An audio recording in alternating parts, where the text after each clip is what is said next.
Viridian, the Green Guide, written by Clouds, read by Distracted by Books. Chapter 76, Drowning. Kotsky's eyes widened in horror, and time seemed to slow down as he took in the scene in front of him. Rocklock had finally managed to immobilize about half his tentacles, and the others hung uselessly as Eraser erased his quirk. Amplifier was wrestling with him as she tried to force his arms behind his back, and Kotsky expected to see rage and murder in the monster's eyes, considering how violently he'd been chasing him just a couple seconds before. Instead, to him, his friend just looked broken. He'd changed way too much. Kotsky swallowed down a gag as he filled in the blanks about what Ogawa must have been going through to make that big of a difference to his body and quirk. Kotsky felt tears at the corners of his eyes. He'd failed him. He hadn't been good enough to save him, and instead Ogawa had gone through hell and saved himself. He had chased after Kotsky to try and find some semblance of safety after his world had been practically destroyed, just like Izuku had all those years ago. And Kotsky hadn't even recognized him. Amplifier raised her fist to give a final blow, and Kotsky finally managed to shake himself from his thoughts. "Stop!" His shout was enough to make her hesitate, and she looked at him with shock that quickly morphed into anger as he started running towards them. "Kacchan, what are you doing? I told you to run away." "Screw that!" Kotsky snapped. "Don't you recognize him? Think about it for 2 seconds. Who do you know that has a tentacle quirk and got disappeared by the damn villain factory?" "Recognize?" Amplifier's face wrinkled in confusion for a moment before dropping in horror. But his quirk isn't... He can't stretch. And the ink!" Kotsky scoffed. "Yeah, well, apparently that's changed." He hurried to Ogawa, who was starting to struggle in the hero's hold again. "Hey, man, it is you, right? I'm going to kill you for disappearing like that. You know that, right?" Ogawa struggled a little more at that. You have to help me save him. He's still there. I don't know how to be a hero, man. I can't do it on my own. You have to help me save him." He was getting more agitated by the second, and Kotsky felt a hand on his shoulder as Rocklock came up behind him. "Step back, Kacchan. You don't know what those people did to him. He might not be the person you remember." That must not have been the right thing to say, because Ogawa went crazy as soon as he heard it. Eraserhead must have had to blink, because any tentacles that weren't straining against Rocklock's quirk instantly flexed and grabbed at anything close to launch at the heroes. "Shut up! You don't understand, you lucky hero! Get out of our way!" With one last grunt of effort, Ogawa broke through Rocklock's quirk, and Kotsky took an involuntary step back as all of his tentacles started writhing around in every direction. A few that had been anchored farther away and stretched as the fight moved snapped back like an elastic band, and both Rocklock and Eraserhead were hit full force by tentacles moving at slingshot velocity. Kotsky shouted and ran to Rocklock's side, only to realize he'd been knocked out by the blow. He couldn't see where Eraserhead had landed. Amplifier was trying to keep a hold on Ogawa's arms, but there wasn't much she could do. Even without his monster of a quirk, Ogawa was bigger than she was, and whatever modifications those villains had done to him had only made him stronger. Within seconds, he had twisted out of her hold and shoved her to the ground. Kotsky had to do something. He still hadn't been given permission to fight. But that didn't matter, because he wasn't about to explode Ogawa just because he was panicking and not thinking right. Exploding his way out of this would be taking the easy way out, and yes, running towards Ogawa when any single one of his tentacles could probably take his head off was probably one of the most terrifying things he had ever done in his life. But he wasn't a coward that just relied on violence to get his way anymore. His feet moved before he could think. Shota landed in a rough roll and hissed as he took stock of the damage. He was definitely going to have to re-up his vaccinations after this, and his head was buzzing like there was no tomorrow. But nothing was broken, so he could still fight. He hadn't seen what happened to Rocklock or Amplifier, but he wasn't naive enough to think that the monster wasn't going to hurt Bakugo just because they had history together. Real life didn't get perfect fairy tale endings like that. He rolled his shoulders and was about to jog back to the fight when a marble hit him hard beneath his shoulder blade. Instantly, he whirled around to see Viridian running toward him as fast as possible, pointing above his head the moment that he made eye contact. Shota glanced toward the sky, and his blood ran cold as he realized it wasn't his head that was buzzing. That was a lot of bees. Viridian was slightly out of breath as he reached him. Queen Bee, can't find the host. If she injects a berserker with trigger. Eraser instantly activated his comm. This is Eraser. We need backup and medical on Dagobah Beach. He turned to Viridian. See if you can get a vantage point.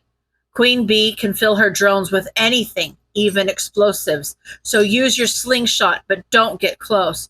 The berserker is after an informant of ours, Kachan. So it's likely Queen Bee is here to help with an abduction. I'm not about to let that happen. Viridian nodded once, then disappeared to follow his instructions. At least the kid was following directions for once. He'd be a great hero if he'd just let them help him. Shota ignored his injuries and sprinted back to the fight, yelling as he went, Everyone get to cover now! It seemed like everything was just combining to give Izuku nostalgia today. Even though, logically, a life-threatening fight should have been enough to distract him from the memories. But no! The informant they were trying to protect just had to have the same nickname as his childhood best whatever they were to each other. Izuku knew they weren't the same person, obviously, but it was still a painful reminder. It was like a war drum inside his head that beat louder with every footstep. Weak. Useless, worthless, quirkless Deku. Izuku pulled himself up onto the top of a refrigerator, then a dryer, then an oven, and finally what looked to be a smaller refrigerator and perched at the top of the pile. He was used to ignoring those voices when he fought, so it didn't take much thought to shove them aside and focus on staying alive and saving everyone he could. He grabbed a slingshot and set his eyes on the approaching bee swarm. He loaded a marble and fired off his first shot, knocking a couple of bees out of the air, but otherwise not doing any damage. He was going to need a different strategy. Amplifier shouted a warning, but Katsuki resolutely ignored her as he barreled toward Ogawa, avoiding the tentacles that were going crazy around him. He grimaced as one of the tentacles whipped at his cheek, leaving a weird stinging sensation behind, but Katsuki just grit his teeth and ignored it. Ogawa, man, listen to me. The heroes can help you, but you gotta calm down a bit, all right? The heroes don't. Ogawa's eyes were blown wide with panic and whatever those monsters had drugged him with. They don't understand. I have to save him. All right, then we'll save him. Katsuki didn't know what he was signing up for, but at this point he didn't care. He'd figure out a way to do whatever it was. He was being given a chance to save his friend, and he wasn't going to waste it. We'll save him, I promise, but you gotta calm down and let the heroes help you. Okay. Let you help me. Okay. The tentacles slowed down, and Katsuki held up his hand cautiously as he inched closer. We'll save him. Katsuki had almost reached him when Ogawa tensed up. Hey, talk to me, a-hole. What's going on? No. Ogawa started freaking out again, and his tentacles whipped around like crazy, forcing Katsuki to drop onto his stomach to avoid getting knocked into the trash. They're here. They're going to... Whose hair? Katsuki had to scream to be heard above the rush of wind as Ogawa's tentacles cut through the air. Talk to me, you idiot! Who's here? The stillness of Ogawa's body contrasted starkly with his wildly moving tentacles as he slowly turned to look at Katsuki. His eyes impossibly even wider than they'd been before. Can't you hear them, Bakugo? It's the bees. Izuku wasn't going to be able to fight the bees with a slingshot. He might be able to take down the berserker, but oddly enough, the monster wasn't what scared him. Berserkers were terrifying, yes, but Izuku had fought them before and knew how to deal with them. But Queen Bee was still a mystery. She was a hive mind that Izuku couldn't just fight. And the only time he'd gone against her in the past, he had downright lost. When he went up against a berserker, he knew what he was risking and knew more or less what the monster would do. But with Queen Bee, he had no idea. She was a complete wild card, and that made her the biggest risk. Eraserhead had told him to stay at the beach and get a good vantage point, but he also had told him to keep his distance from Queen Bee. So Izuku hoped he wouldn't be too angry about him leaving. He wasn't going to be able to fight the swarm physically. That much was obvious. But he had hacked the swarm before, so that meant he could do it again.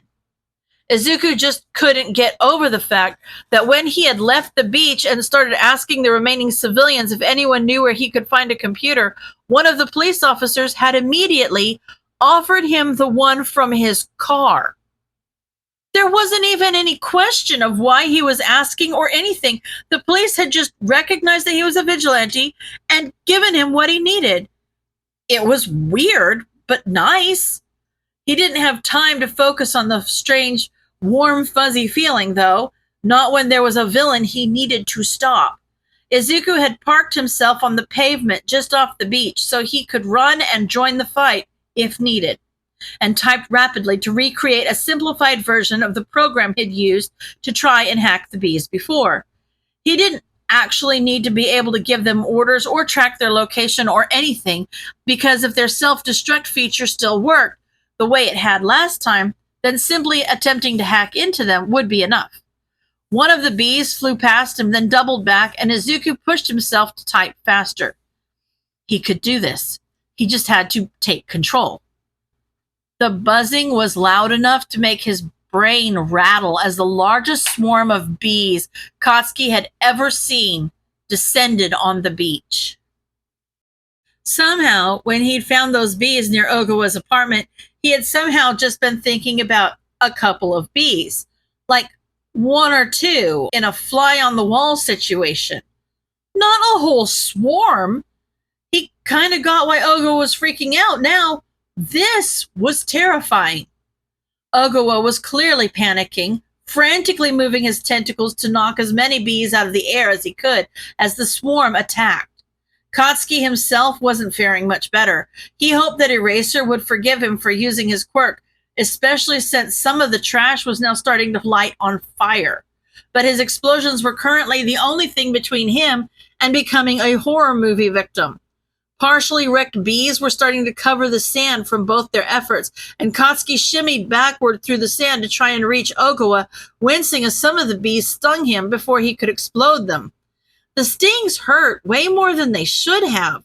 Katsuki had been an adventurous kid. He had been stung by plenty of bees before in those woods he used to play in, but none of their stings felt like someone was pushing peanut butter that someone had set on fire underneath his skin. There was no way they could fight this. They needed to get to cover. Now! He was almost close enough to make a grab at Ogawa when he suddenly felt something wrap around him and he's dragged away. No! Stop! I gotta... Eraserhead growled as he pulled Katsuki to his feet. Come on. Katsuki dug his heels into the sand, but he won't even let you get close enough to grab him, Eraserhead said. He looked worse for wear, several bee stings forming welts across his face and hands as he grabbed Katsuki by the collar and started dragging him toward the water. We can't save anyone if we're dead. There was a splash as Eraserhead dragged him underneath the water with only just enough warning for him to take a deep breath. The thin layer of protection and the cold water on his stings felt so amazing. that Kotsky almost cried in relief, but he still kicked and punched at Eraser to get him to let go. He didn't. He just kept dragging them deeper and deeper into the water. They had to breathe eventually, though, so it wasn't long before Eraser let them come up for air. The bees swarmed above the surface of the water where they'd disappeared, but seemed to have lost track of them in the darkness, at least for the moment. Kotsky struggled against Eraserhead's hold. "Get off me, old man! I have to." "These bees can be filled with anything," Eraserhead said firmly, "and since it's not Trigger, I have no idea what it is, but I know it's not good. I'm sorry." "Can't you at least try to grab him or something?" Kotsky wished he could let loose a giant explosion and take out the whole swarm in one go, but even if he hadn't been soaked to the bone, Ogawa was in the middle of that swarm. If Kotsky used an explosion that big, he'd take him out as well. "Cancel his quirk and use your creepy scarf thing." Aizawa looked at him with determination and wiped the water out of his eyes. "This is going to give away our location. Get ready to go under." Kotsky nodded and took a few deep breaths as Aizawa let go and let him tread water, his feet just scraping the sand beneath him. Aizawa's scarf shot out and he activated his quirk. Even when it was wet, Aizawa's hair defied gravity as Ogawa lost control of his tentacles for just long enough for the scarf to wrap around his waist and yank him toward the water. There was a split second where nothing happened, and then the entire swarm rushed toward them. There was a splash as Ogawa hit the water, and Kotsky took a deep breath as he went under too. Even though they couldn't swim, the bees swarmed right by the surface, buzzing loudly enough that Kotsky could still hear them even underwater, and a sick feeling of dread chilled him even more than the water could as the realization struck him. They were only safe for as long as they could hold their breath. Izuku yelled in triumph as he finally made his connection with the swarm. A few of the bees had identified him as a threat, but their buzzing was more annoying than anything else. As he swiped them away. He'd gotten a few stings, but figured the bees must not have any venom or anything, because it didn't hurt as much as a normal bee sting would. It was basically just a pinch, like when he accidentally stabbed himself on one of Mom's sewing pins, so it was pretty easy to work through. Izuku couldn't help grinning as he instructed his program to latch on to the correct frequency and target every bee he was close enough to connect to. Then he ducked his head and pressed enter. Shota's lungs were burning, but he knew what was waiting for them the moment they came up for air. Whatever the bees had injected them with was starting to burn even more as it spread out from the injection site. And if it hurt that badly from just a few pokes, Shota didn't want to think about what would happen when the bees were able to reach them again. Suddenly, there was a bright flash of light above the surface of the water, and the buzzing stopped. Shota glanced over at Bakugo to see if he'd tried exploding something again, but he was still underwater, clutching onto Ogawa for dear life. Shota didn't trust it, didn't know what was going on, but he was starting to get lightheaded and he had to breathe eventually or he'd pass out underwater. He hesitated for as long as he could before going up for air. He gasped as he breached the surface and he could hear Bakugo coughing behind him, but to his surprise, no bees came after him. His eyes were stinging from the salt, but he resolutely wiped away the last of the water and looked around, shoulders sagging with relief as he realized that the bees were finally gone. The only sign the swarm had ever been there at all was a mess of old parts coating the water.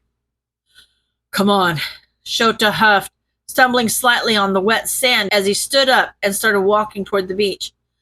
"We all need medical attention." Bakugo didn't answer, so Shota turned around to see him trying desperately to keep a limp Ogawa's head above water as his tentacles spread out around them. Bakugo looked up at Shota with more panic than he'd ever seen the boy show, even when he'd been telling them about being cornered by Stain. "Sensei!" Bakugo choked on the words as they came out. "Sensei, he's not breathing." End of chapter.